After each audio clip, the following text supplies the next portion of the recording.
Yo, what's going on? It's Terrell Hall of Fame, D-Line, TBKC, and all that other good shit. Now check it out. I got some good questions, and it was sort of a continuation of the video that I did talking about breeding.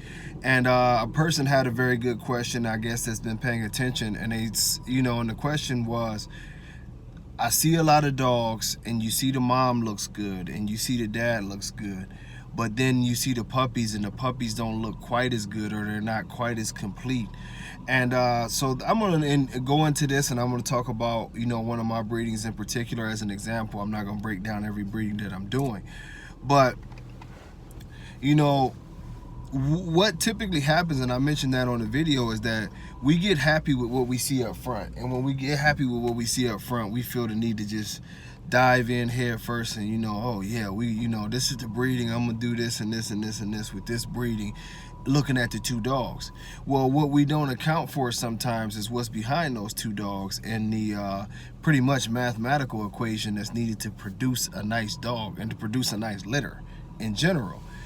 And you have to know your bloods, you have to study, you have to do that research. And yes, you can get two dogs that for the most part are very, very, very beautiful show dogs, have great attributes, and you can put them together and it totally flops because you don't understand the history. It's certain bully bloods in this community that when you mesh those two bully bloods, the blood tends to go back terrier. It doesn't stay as bully as you would like it.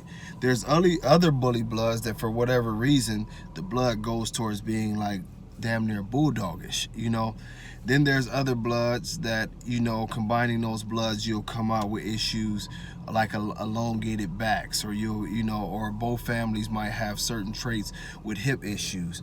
And that's the hard part about breeding, is mixing and matching the pedigrees to support each other in a fashion that you're not enhancing any of these issues, but you're enhancing the positive traits that you want.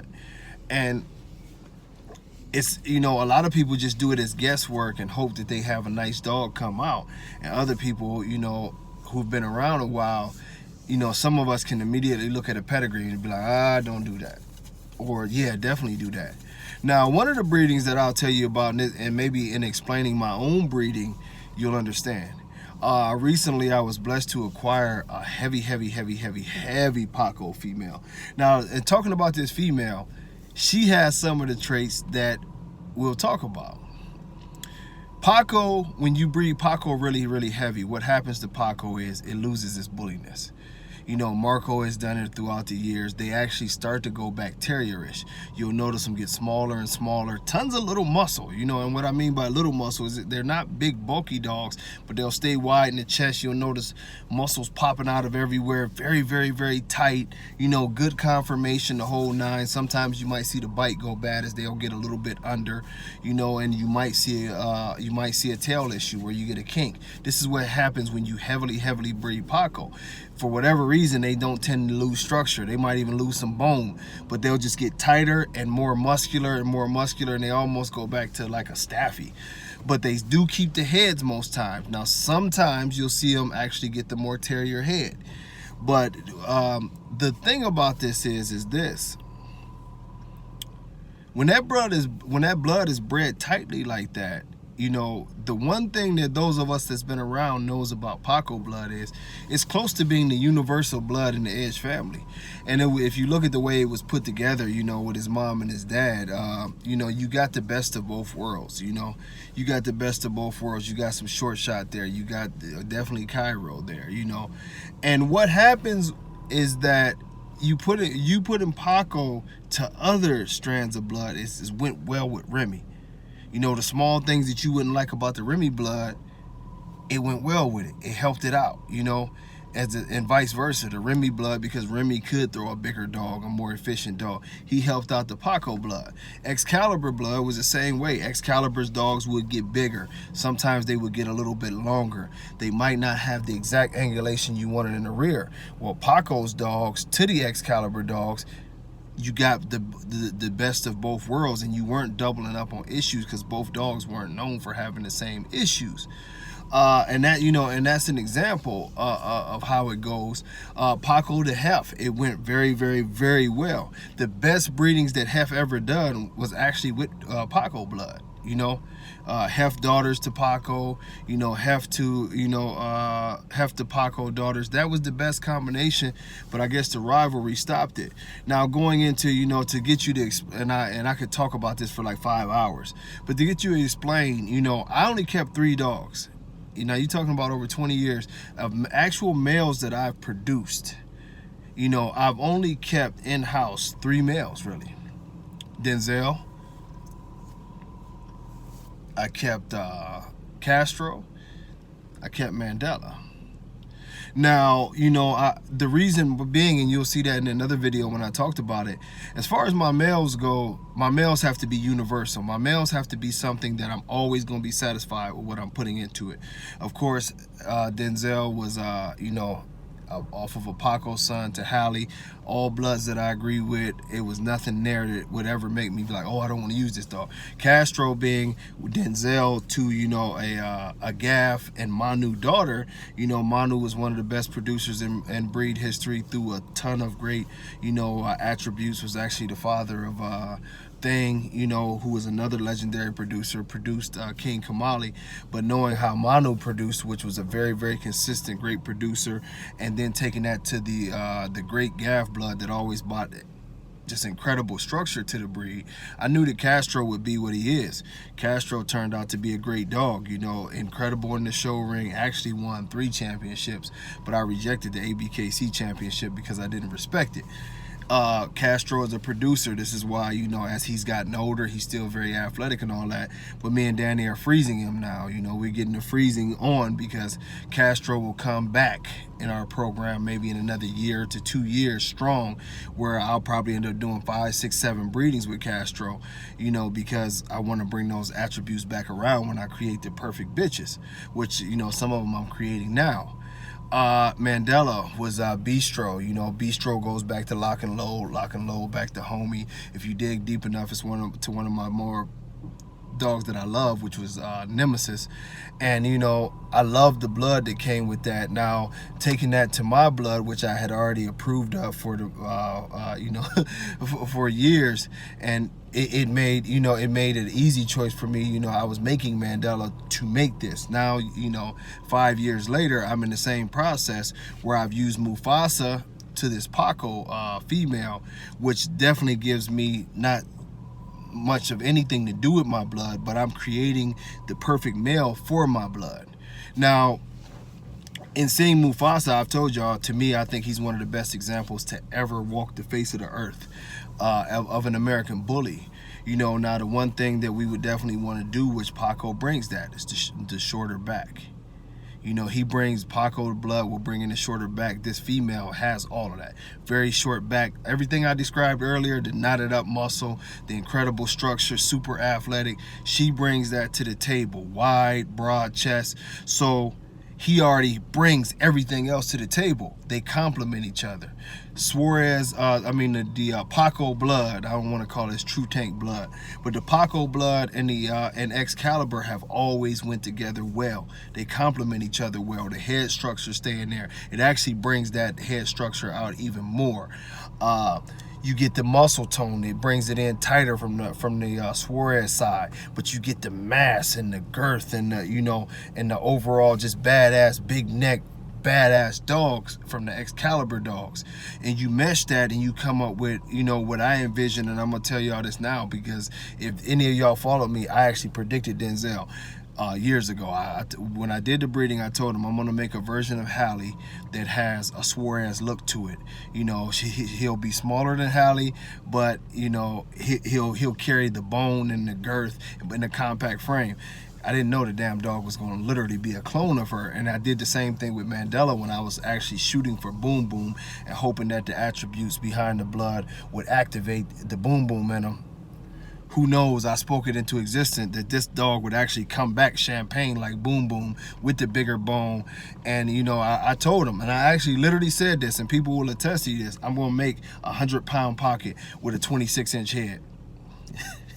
I don't think that's going to happen again, and I'm going to predict it that good. But out of this breeding, what I expect is an incredible version of Mufasa, definitely smaller. I think this dog will be along the lines of where I like to be at, closer to the 17, maybe even 16-inch range, but he'll be a 100-pound dog. Tighter though, you know, tons of muscle, you know, shredded up, great conformation. I don't know what the colors will be, because Lagertha is actually, she's like a chocolate brindle. It's a weird, it's very, you can't even barely tell it unless you see her in person, but she's brindle, but it's chocolate. It's a weird pattern that I've really never seen. But you know, with him, you know, Mufasa is an incredible producer that throws itself, so the dog might look like him, just, you know, some kind of blend between him and Paco. But you know, in her pedigree, she has like these incredible dogs, you know, Victorious and Bruce Lee and all of these dogs. So I expect that cheeky, just gigantic razor's edge looking to the head, big wide chest, great angles, tight skin. This dog will be a machine. Y'all remember I told you that. That's why I'm willing to put it on video. And the reason why I know this is because of the history of how these bloods have blended throughout history. They make a wider version of actually what Mufasa is. Typically, you'll have a wider version, or it'll give the appearance of being wider because the dog will be shorter and still very wide.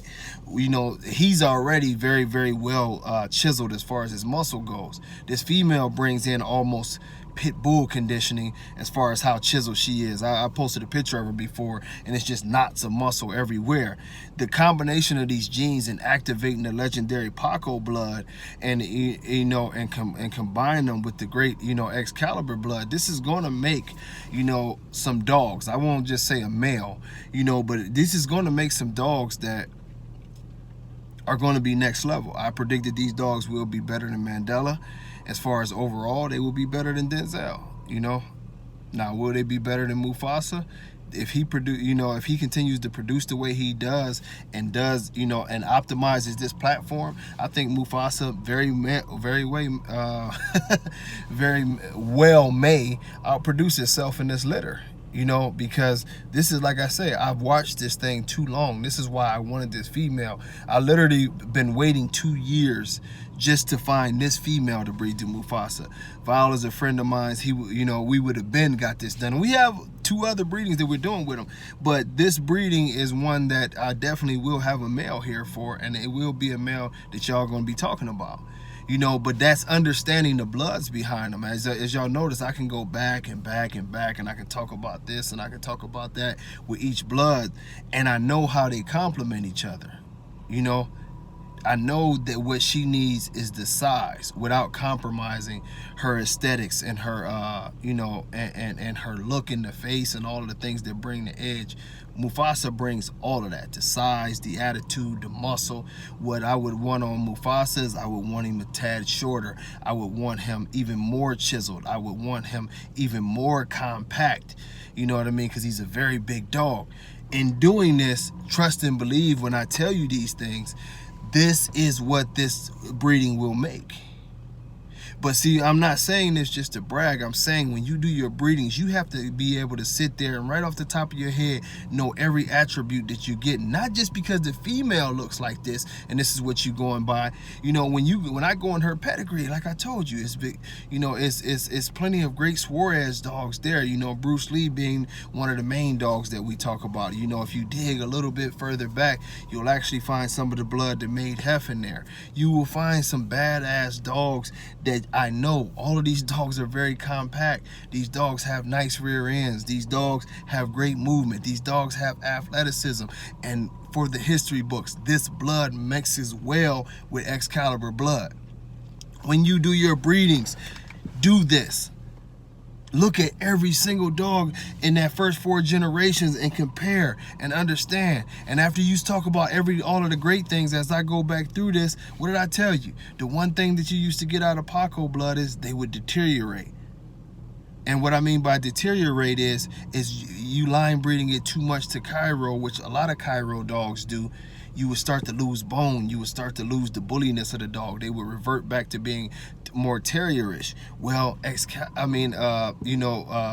Mufasa eliminates that problem. He actually brings the biggest, baddest dog as far as size goes and a normal bully to the table with genes of the biggest, baddest dogs in the Razor's Edge family history. She complements the shorter back, the pretty faces, the tight skin. These are the compliments. So, you know, as far as if I was breeding Mufasa to a female that had genetics for longer backs, that would be a huge mistake. Even if I liked her, even if she had a short back herself, it would be a huge mistake. If I was breeding her to a male that was the same type of genetics that she could, and I would enhance that same ability to keep getting smaller, I would be, even, it don't matter if he was a bigger dog. If his genetics is the same blood that would make it get smaller, I'm going to get terriers. This is why the breedings aren't working today, because people don't truly understand all of the things that encompass a breeding. People are just going off and making breedings and hoping that it works. Do your studying, do the education of yourself. As I sit here right now, let me check. I might have enough time to elaborate, because I'll tell you, yeah, I got another 2 minutes. You know what I mean? But you know, I'm gonna tell you like this. Now we talk about my female, you know what I mean, that I was telling y'all about, the big girl that I got, you know, and I've seen her do what she does. And she's in heat right now. But now, Hitomi is a beast. Hitomi has an incredible pedigree. Hitomi has a little bit of everything from the Edge family. She's got that Paco stuff there, but she's got a tad bit of Remy stuff there. She's got a tad bit of the Hef stuff there. You know, but she's got these dogs in her. She's got, guess what? Excalibur. Now this bitch is big. Like literally as wide as Mandela. Not the same size head. Her head for a female is large. She's got a 23.5-inch head. I mild taped it. Very big head. Big ass neck with the dip going through it. Her neck, she's a bigger pound for pound dog than even a dog like Dax. But her neck is probably bigger than his because she's a bigger dog. And I know all of these genetics mesh very, very well. Very, very well. That's almost like a gumbo right there, because you're getting everything in here, and it all just goes so smoothly that, you know, when you think about the flaws and the positives, it's balanced so well that in this breeding, I'm just so confident. That's one of the ones where if you playing basketball and they talk about the bucket look like the size of an ocean, I can just float that up because I've seen what she does. She produces short backs. See, that's the second issue. You know, the pedigrees is one of them things, like I say, you just throw it out there. But now I see that she produces short backs. This bitch jumped on the scale, and this bitch is pushing 90 pounds. She's got a giant head. She's got girth. She's got the pedigree that I love. I almost passed out over the pedigree. I had to go get her. Now I'm about to take her to Mandela, who's probably the biggest dog I've ever seen in his class, the biggest bone that I've ever seen in his class, a 26-plus-inch head, a dog that is producing phenomenal structure, and even though he's a little looser, his kids are tight. So, you know, he's producing the tightness in there. You combine him with this bitch, what y'all think about to happen? That'll be another male that I'm keeping. I'm not playing with y'all. Now I feel I'm ready. All of this shit talking, everything that all these people been doing, I'm gonna show y'all better than I tell y'all. Ain't no more excuses. Don't make excuses when I outproduce y'all again. Don't talk about, oh, you know, they love bully dogs, but when I made Mandela and I told him what I was gonna do, Mandela is the Bistro son, DNA tested. You know what I mean? But it was, oh, he had to use a bulldog to make a dog like that so big and so bully. No, it's because I know what the fuck I'm doing. When I made Denzel, they claimed, oh, he had to do something else, even though it was obvious this is Hallie's son, and, you know, Gargoyle there, DNA test, all these, come on, man. Stop me, don't make no excuses. I'm telling y'all this. It's about the study. It's about the research. To the new breeders, research your ass off and make your pros and your cons list and talk to people about how these bloods that you're about to use work. Outstudy their ass. Outwork their ass. You will make better dogs. You don't have to be afraid to turn your dog to the side, because if you do the right research and you blend the right bloods, your side shot will be just as pretty as your front shot. And then you can flip it and it'll be just as nice as the back shot. This is the science of it. Some people fight, and then some people is like Floyd Mayweather, Bruce Lee, Muhammad Ali, Mike Tyson, you know what I mean, Anderson Silva. Some people fight and some people fight. Some people let two dogs go out in the backyard and some people breed. It's a science to this. You know what I mean? I'm not being braggadocious, but I'm telling y'all, after doing this so long and day in and day out, I can look at people's breedings and tell them it's not going to work. And I can look at people's breedings and be like, ooh. It's breeders that y'all don't even know. Y'all be like, where did he get his dogs from? You know why? I go to breeders that y'all don't even know about, because it's certain people who ain't no marketing, you know, oh, my dog is worth 50,000 and my dog is this and my dog is that. And they breeding good shit. That's how I do it. I went and got the bitch I'm breeding to Mufasa. I went and got her from a friend who's he ain't even caring about breeding. He was caring about making quality. That's why the bitch has such an incredible quality pedigree. My guy Adam, I call him and I'm jumping in his yard because it's years of quality. Texas Powerhouse Bullies. It's years of quality. Y'all don't be knowing these people because they ain't hype breeders. They scientists. You look at their dogs and they always show you the side shot. They always throw up the pedigree because this is the ingredients of a real breeder. They don't have no problem showing you videos of their dog moving and working because they making machines. We make machines. So what I'm telling y'all, do your studying, do your research, ask around, talk to different people, do everything you have to do, but don't leave no stone unturned. Make a complete animal that will dominate. Stop cheating yourself. Treat yourself. If you put together 3 or 4 great breedings that you can do this with, you'll build an empire. The breedings that I'm doing right now are dogs that will create empires. I promise y'all this. I'm not capping, I'm not talking.